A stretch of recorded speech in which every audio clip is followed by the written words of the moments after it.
Bismillahir Rahmanir Rahim.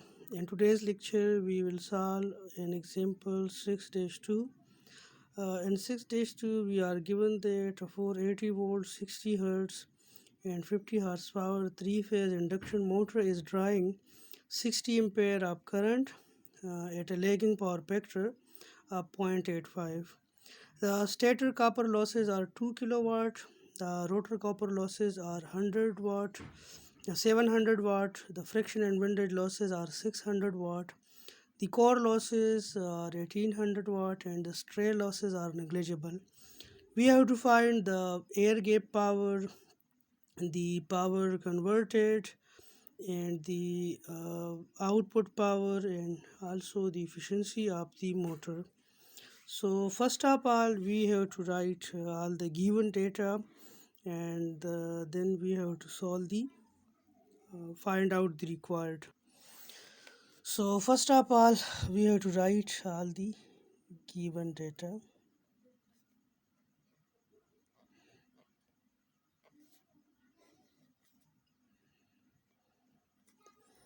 We are given that its voltage is 480 volts.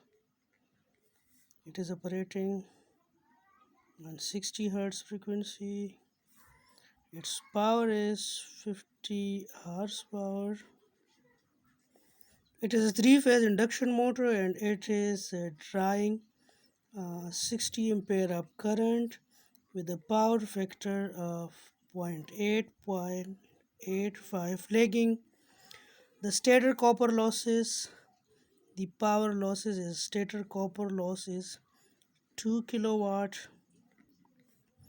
The rotor copper losses, the power losses is rotor copper losses, it is 700 watt. The power losses is a friction plus windage, it is 1800, it is 600 watt, and the core losses are actually 1800 watts. We have to find number first, we have to find the air gap power. So now refer to the power flow diagram. यहाँ power flow diagram में आप देखें तो your air gap power is actually the input power minus the stator copper losses minus core losses. So अगर आप input power से stator copper losses core losses को minus करें तो you will get the air gap power. So we know that the air gap power is actually the input power minus the stator copper losses minus the core loss. So input power is actually under root 3 times Vi cos theta.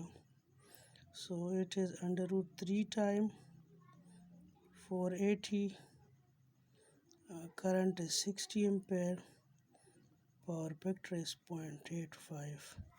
So multiplying all these we will get 42.4 kilowatt.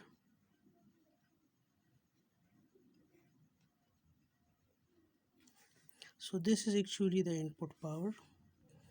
Now subtracting, we have to find the air gap power.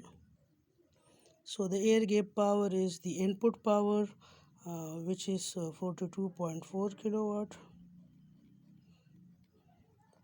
minus the stator copper loss. The stator copper loss is 2 kilowatt minus the core loss which is 1800 watt. So calculating this we will get the air gap power 38.6 kilowatt. So this is the air gap power. In part B we have to find the power converted. So in part B we have to find the power converted. So now again refer to the power flow diagram. So this is the power converted. So the power converted is actually the air gap power minus the rotor copper loss. So when you subtract the rotor copper loss from the air gap loss, you will get the power converted. So power converted is actually the air gap power minus the power at the rotor copper loss. So we have calculated, it comes out 38.6 kilowatt minus the power dissipated as a rotor copper loss. This is given as 700 watt. So we will get calculating this, we will get 37.9 kilowatt. This is the power converted. In part C, we have to calculate the output power. Again, refer to the power flow diagram. The output power is the power converted minus the friction and windage losses minus stray losses is actually the output power. So here in part C, the output power is equal to the converted power minus the power at friction and windage loss minus the stray losses. So power converted, we have find it comes out 37.9 kilowatt. The power dissipated as friction and windage losses is given as 600 watt, and the stray losses are negligible. So the output power comes out as 37.3 kilowatt. Now in part D, we are asked about to find the efficiency. The efficiency of this motor is the output power divided by input power into 100%. So the output power is given, we have find the output power, that is 37.3 kilowatt. The input power is 42.4 kilowatt. We have calculated these two powers into 100%. So the answer is 88%. This is the efficiency of this motor. So this was all about this numerical problem.